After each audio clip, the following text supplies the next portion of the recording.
आपल्या चॅनलवरच्या अजून एका नवीन व्लॉगमध्ये मी वर्षा तुमचं अगदी मनापासून स्वागत करते. तर a day in my life अशा पद्धतीचा व्लॉग पाहायला आवडेल वर्षा. अशा खूप साऱ्या कमेंट्स आल्या होत्या. तर तितकं प्रॉपर असं ते करता येतं की नाही ते प्रश्नच आहे. पण मी प्रयत्न नक्कीच करेन की आज तुमच्यासोबत थोड्याफार माझ्या सध्याच्या रुटीनमधल्या काही गोष्टी शेअर करण्याचा. तर सकाळची काही आहे, गडबड आहे, खूप गोंधळ असतो शेतात जाणं, मुलांचा धिंगाणा. बाळ पण उठलंय, तिला आता मी शांत करते.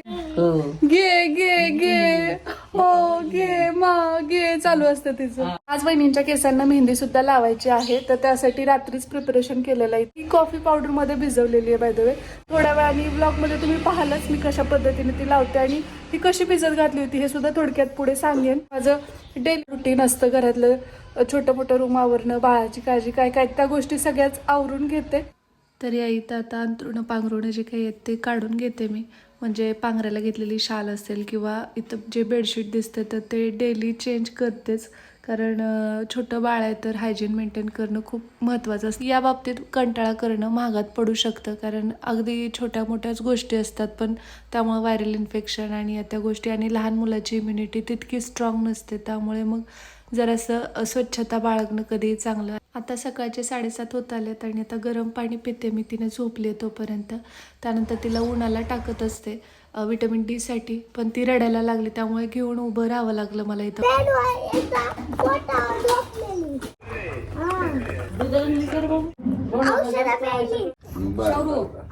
बरं येऊ का मी आता, उशीर व्हायला. बोला स्त्रीला जाऊ का देत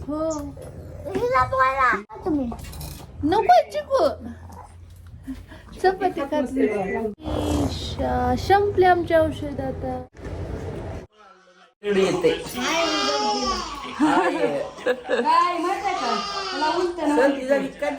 त्यानंतर आम्ही सगळ्यांनीच ड्रायफ्रुट्स खाल्ले आणि मग नंतर आम्ही नाश्ता करायला बसलो.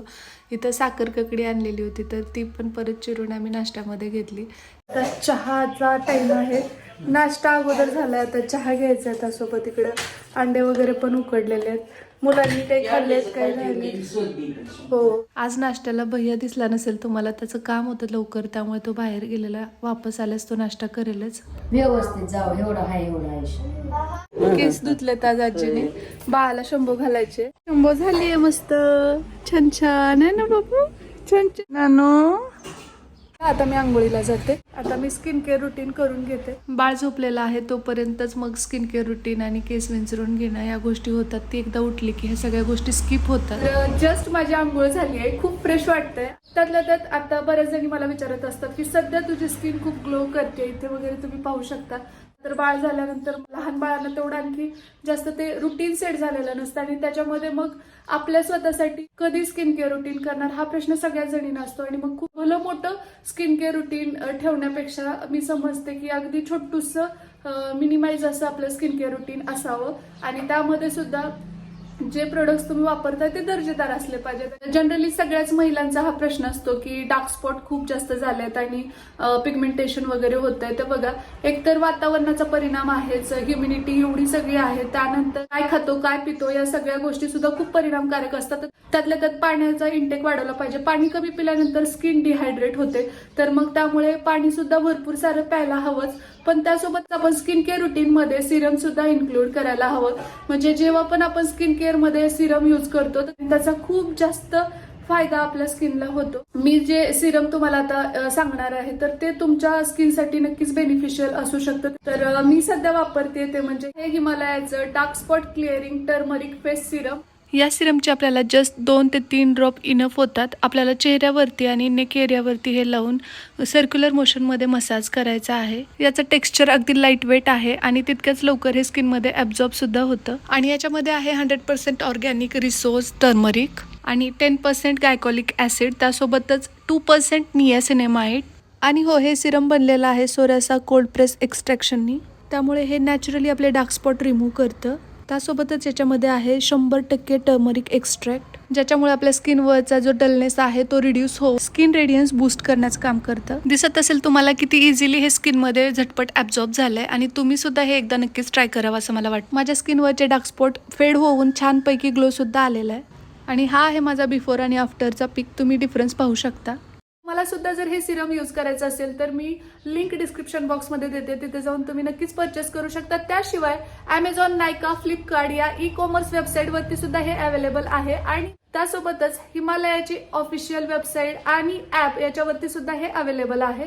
जर आजच तुम्ही हे परचेस केलं तर तुम्हाला 30% ऑफ मिळणार आहे आणि लिंक डिस्क्रिप्शन बॉक्समध्ये दिलेले आहेत. लगेच जा आणि हे सिरम आहे ते परचेस करा. येस, आता माझं स्किन केअर रुटीन झालेलं आहे आणि आता मी लागते माझ्या डेलीच्या कामाला.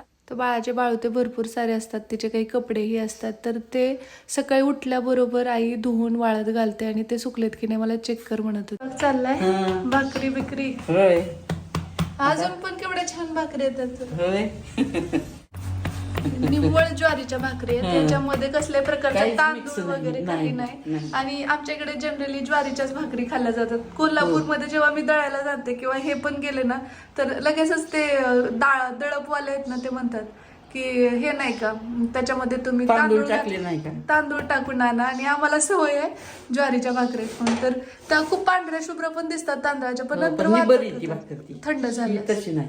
हा हे बघा किती छान फुगली.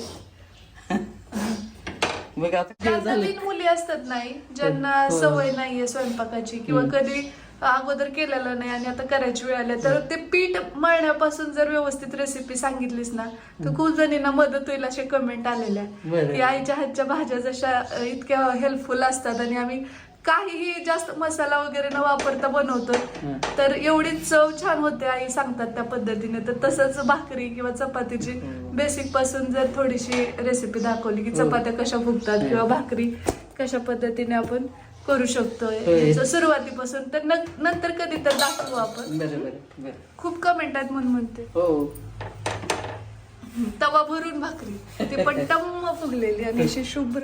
तर आईचा स्वयंपाक होतोय तोपर्यंत मी या इथं जे काही कपडे वगैरे कालचे सुकलेले आहेत त्याच्या घड्या घालते आणि अजून जे ओले आहेत तर ते सुद्धा आपल्याला साईड चेंज करून टाकावे लागतात लवकर सुकण्यासाठी. आणि आता थंडी जास्त असल्यामुळे तितकं असं प्रखर ऊन जाणवत नाही, त्यामुळे मग सतत कपडे वाळतात की नाही याकडे लक्ष दिलंच पाहिजे. आता इथं कपड्यांच्या घड्या घातलेल्या आहेत ते ठेवून देते मी खुर्चीमध्ये. आगाव झाले ही लाचर झाले बाळ. लय गोष्टी सांगा म्हणते, लय चावड झाले, लय आगाव आहे ही वांड आहे वासरू. लय हसते अजून. आणि गोष्टी ऐकायला मज्जा वाटते. लय वाळले म्हणजे ते हे थोडेसे जड आहेत ना वाळायला त्यामुळे अवघड होते, पण आता छान वाळले. वर घातले का? पिल्लू ओ मा आजीकडे बघता तुम्ही आमची कट्टी घेतली. हो. कट्टी घेतली माझी बाळाने. घेत नाही म्हणा मी कट्टी मा. कशी कट्टी घेऊ तुझी बरं. आता ना वहिनींना मेहंदी लावायचे आणि त्यांना जायचंय गावाला, त्यामुळे माहेरी जाणार आहेत. त्यासाठी आता त्या छानपैकी मेहंदी लावणार आहेत, त्यामुळं थोडीशी मदत मी करते की म्हणजे स्वतःला तितकी प्रॉपर लावता येत नाही याचा अनुभव मला आहे. पण आपण काही वेळा नाविलाज म्हणून लावतोच, पण ती प्रॉपर अशी व्यवस्थित बसत नाही. आहे मी इथं म्हणून लावते. सो एरवी तर त्यांचं त्याच लावतात, मग काही ठिकाणी कोरडच राहतंय किंवा ते हेच होते, तर चला पटकन परत केस पण धुवायला वेळ लागणार त्यामुळे आवरून घेते.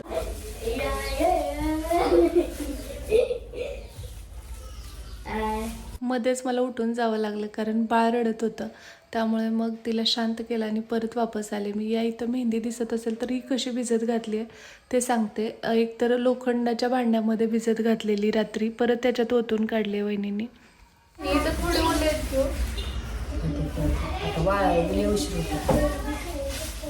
तुम्ही काल केस धुवायला पाहिजे. वेगवेगळ्या पद्धतीने आपण मेहंदी भिजू घालू शकतो. केसांची रिक्वायरमेंट काय त्यानुसार.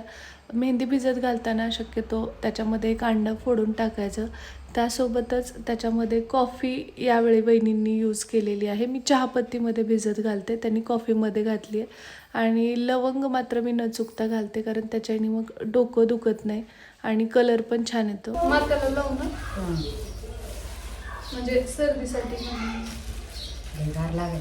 लवकर नको वरच्यावर लावू. तेच म्हणाले उगाच आधीच सर्दी आहे तुम्हाला.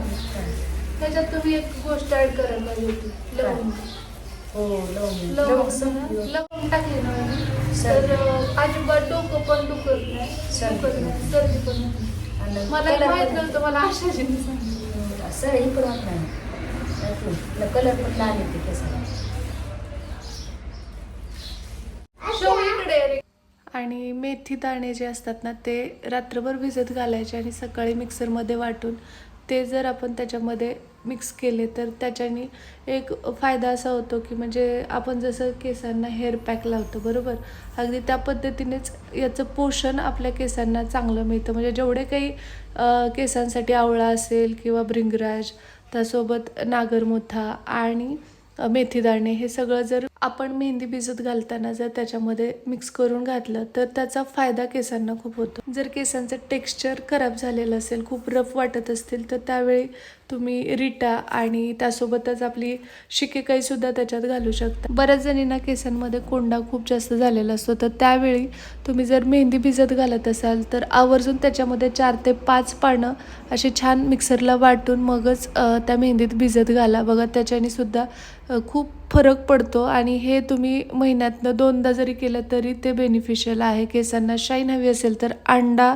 किंवा दही या दोन्हीपैकी एक गोष्ट तुम्ही ॲड करू शकता मेहंदी भिजत घालताना. तर ह्या ज्या बेसिक गोष्टी आहेत ह्या म्हणजे मी माझ्या केसांवरती खूप वर्षांपासून करत आली आहे. माझी आई अगोदर माझ्या केसांना हे सगळं अप्लाय करायची, पण त्यावेळी म्हणजे कोणता प्रॉब्लेम केसाचा आहे आणि त्याच्यावरती कोणता इन्ग्रेडियंट काम करणार आहे याची एकदा आपल्याला पारख झाली ना, बस आपण घरच्या घरी कुठल्याही सलॉनला न जाता केसांची खूप छान निगा राखू शकतो. केस लांबही होतात, शिवाय आपल्या स्काल्पला छान पोषणही मिळतं आणि केसांमध्ये जास्त म्हणजे गुंता होणं किंवा कोंडा होणं ह्या सगळ्या गोष्टीसुद्धा सॉर्ट आऊट होतात आणि हे अगदी घरच्या घरी आपल्या किचनमध्ये अवेलेबल असलेल्या रेमेडीजपासून होतं. यासंबंधीचे डिटेल व्हिडिओज मी आपल्या चॅनलवरती ऑलरेडी अपलोड केलेले आहेत. तर आता पाहू शकताय सेक्शन वाईज असं जर तुम्ही मेहंदी लावली तर पूर्णपणे तुमच्या केसांना म्हणजे असं कुठे पांढरे, कुठे ग्रे, कुठे काळे असं राहत नाही, तर सगळीकडे छान एकदम इवन असं त्या मेहंदीचा रंग चढतो आणि पोषणही केसांना मिळतं. तुम्ही काहीतरी पाठीवर घ्यायला पाहिजे होतं. तर आता आपली मेहंदी लावून अंतिम टप्प्यात आलेली आहे. तुम्ही सुद्धा ही काळजी नक्की घ्या. जेव्हा केव्हा मेहंदी लावत असाल तर पाठीवरती किंवा गळ्यावरती एखादा खराब कपडा, जुनी साडी टाकू शकता, ज्यामुळे म्हणजे आपली त्वचा खराब होत नाही किंवा ते पुन्हा रिमूव्ह करायला खूप हेक्टिक होऊन जातं. त्यापेक्षा थोडीशी काळजी अगोदर घेतलेली बरी. तर आता वहिनींची मेहंदी लावून झालेली आहे. पाहू शकता, एकदा मी बॅक कॅमेऱ्याने सुद्धा दाखवते की एकदम प्रॉपर मेहंदी लागली आहे. आणि अशा पद्धतीने जेव्हा आपण बंद करतो ना केसांचा, तर त्यामुळे एकतर ते जास्त असं मेसअप होत नाही. दुसरी गोष्ट, सगळ्या केसांना छानपैकी मेहंदी लावली जाते. एक महत्त्वाची काळजी घ्यायची ती म्हणजे मेहंदी लावल्यानंतर केसाला कॅरी बॅग लावायची नाही, तर केस खूप तुटतात. पण मेहंदी एकदा वाळली की मग ती निघतही नाही आणि केसांना खूप इजा होते. आता पावसाचं वातावरण झालंय त्यामुळे इथले कपडे वगैरे सगळे काढून घेते, कारण परत आणखी थोड्या वेळाने जर ऊन पडलं तर परत घालावे लागतील. बाळाचे बाळते पण आहेत, शिवाय दुसरे कपडे पण आहेत, तर ते आधी काढते. आणि जेवढे सुकलेले कपडे होते तर ते आणले घरामध्ये आणि फोल्ड केले. इथं तुम्हाला टेबलवर खूप सारा पसारा दिसत असेल तर त्याच्यामध्ये जास्त तर बाळाच्या औषधांचं वगैरे म्हणजे जसं मल्टीव्हिटॅमिन वगैरे तिला सुरू आहेत, तर त्याचे जे ड्रॉप असतात ना तर ते गरम पाण्यामध्ये धुवून घेणं पण खूप गरजेचं असतं. आणि इथं दिसत असेल तुम्हाला तर आता ते सगळा पसारा तिथला मी काढला आहे आणि स्वच्छ पुसून घेते ते आणि मग नंतर एका वाटीत गरम पाणी घेऊन सगळं इथलं क्लीन करून घेते. आणि मग आता पाहू शकता चकाचक झाले हे. आता बेडवरती सुद्धा धूळ वगैरे अजिबात नाही आहे. फ्रेश एकदम बेडशीट वगैरे चेंज केल्यामुळे खूप छान वाटतं. म्हणजे बाळाला जर इथं झोपवलं तरी काही टेन्शन नाही. आता हो, तर आता जेवण करून घेते मी. आणि बऱ्याच जणी विचारतात की सध्या जेवणामध्ये वगैरे काय घेतेस, तर भाकरी तरी कंपल्सरी असतेच, कारण आई म्हणते ती पचायला हलकी आहे आणि बाळासाठी सुद्धा ते सोपं जातं. त्यामुळे मग दाखवते मी जेवणात माझ्या काय काय आहे ते. आणि अगदी साधं सिंपल असं जेवण असतं. तर मस्त अशी गरम गरम ज्वारीची भाकरी, त्यासोबत मेथीची भाजी आहे, त्याच्यामध्ये मसूर डाळ घातलेली आहे आणि काकडी, त्यासोबत थोडंसं टोमॅटो, इथं गवारीची शेंग आणि दूध दिलेलं आहे. पिल्लूला मी छान तयार करते. झोपेतून उठली आहे ती. थोडंसं आता गम पावडर करू यांच्या भाषेत. तर आम्हाला ना आंघोळ प्रचंड आवडते, मसाज खूप आवडतो. जनरली लहान मुलं मसाज करताना रडतात किंवा मग मॉलिश चालू असतात तेव्हा रडतात. आंघोळ घालताना पण खूप जण रडतात. पण त्यातल्या त्यात ही त्या कॅटेगरीतली आहे की तिला आंघोळ घातली जर नाही तर त्या दिवशी ती खूप जास्त किरकिर करते, रडत राहते आणि तिला थोडंसं वेगळंच फील होतं. त्यामुळे मग तिला डेली बेसिसवरती आंघोळ घालताना ती प्रचंड खुश असते आणि आंघोळ करून झोपते आणि उठल्यानंतर ती एकदम हसतमुख असते. आणि झोप पुरेशी होणं तेही तितकंच महत्त्वाचं आहे. शिवाय त्यांना व्यवस्थित छान असं, मला डॉक्टरांनी तर असं सांगितलं होतं की पूर्णपणे तिला दुपाट्यामध्ये असं गुंडाळून ठेवलं पाहिजे. पण ती इतकी हालचाल करते की ते किती जरी गुंडाळलं तरी ते सगळंच काढते. त्यामुळे मग मी हे ट्रिक यूज करते की हे जे असे ड्रेस आहेत जे पायासकट तिला पूर्णपणे पॅक करतात, जेणेकरून तिला थंडी वाजणार नाही अशा हिशोबाने, तर ते तिला घालत असते. आणि 2-3 वेळा तरी गम पावडर आमचं होतंच दिवसभरात. म्हणजे तिला पण ते छान वाटतं. आणि टिक्का मी एवढा जास्त काही लावत नव्हते, पण कमेंट खूप साऱ्या येत आहेत की काजळाचा टिक्का तिला लावत जा, त्याच्याने छान दिसतं बाळ. शिवाय नजर लागणे ह्या त्या गोष्टी तू जरी मानत नसलीस तरीसुद्धा आईच्या समाधानासाठी गालाला सुद्धा एक काळा टिक्का लावत जा. तर ते मी केलं आहे, पाहू शकताय. आणि तुम्ही जे काही सजेस्ट करत असता आणि ते मला जर खरंच योग्य वाटत असेल तर मी नक्कीच ते इम्प्लिमेंट करत असते. आणि तुम्ही माझ्या प्रिव्हियस व्लॉग पाहिल्यानंतर तुमच्या ते लक्षातही येईल. तर आता तयार झालं आमचं बाळ. तर तयार झालं आमचं बाळ छानपैकी. थंडी वाजू नये म्हणून मग हे असे कपडे घातलेत. आणि हे थोडंसं मोठं आहे पण तरीसुद्धा तिला छान अंग भरून येतं आणि थंडीच्या दिवसात हे बरं पडतं. नानू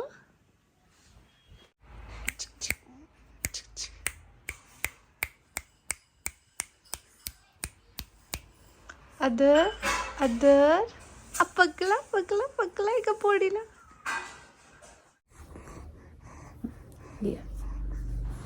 जसं बाळांना फीड करणं गरजेचं आहे, त्यांच्यासाठी झोप महत्त्वाची आहे, तितकंच जास्त महत्त्वाचं आहे ते म्हणजे त्यांची ढेकर काढणं. आणि हे तुम्ही म्हणजे नेहमी जेवढ्यांदा फीड देत आहेत तेवढ्यांदा करणं तितकंच गरजेचं आहे. आपण जर थोडंसं हायगई केली किंवा दुर्लक्ष केलं, रात्रीच्या वेळी झोप येते म्हणून मग फीड दिल्यानंतर तसंच झोपवलं तरीही मुलांना प्रचंड त्रास होतो. ती खूप रडतात परत दिवसभर. त्याचं कारण म्हणजे गॅसमुळे त्यांना त्रास होतो, पोटात कळ यायला लागते. आणि हे डॉक्टरांनी मला सांगितलं की तुम्ही जेवढ्यांदा तिला प्यायला देतात तेवढ्यांदा तिला छानपैकी ढेकर काढा. आणि ढेकर काढल्यानंतर सुद्धा लगेच जर ढेकर दिली तर 15 मिनिट ॲटलिस्ट तसंच त्याच पोझिशनला हे करून पाठीवरती थोपटत राहायचं. आणि हे जेव्हापासून मी इम्प्लिमेंट केलं ना तेव्हापासून तिच्या रडण्याचा जो दर आहे, म्हणजे सतत अशी ती चिडचिडल्यासारखी करायची, ते कमी झालं आहे. आणि हे अनुभवातून मी सांगते. तर तुम्हीसुद्धा नक्की तुमच्या डॉक्टरांना या बाबतीत विचारा आणि ते सांगतात ते फॉलो करा. एक पोडगी मान फिरवायला लागले इकडून तिकडे तिकडून इकडे.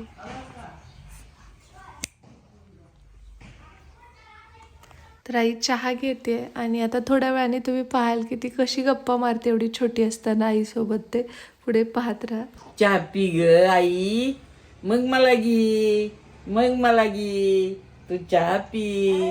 ओ ग बाई माझी सांगती, नको रडू ग बाळा, रडू नी ग माय.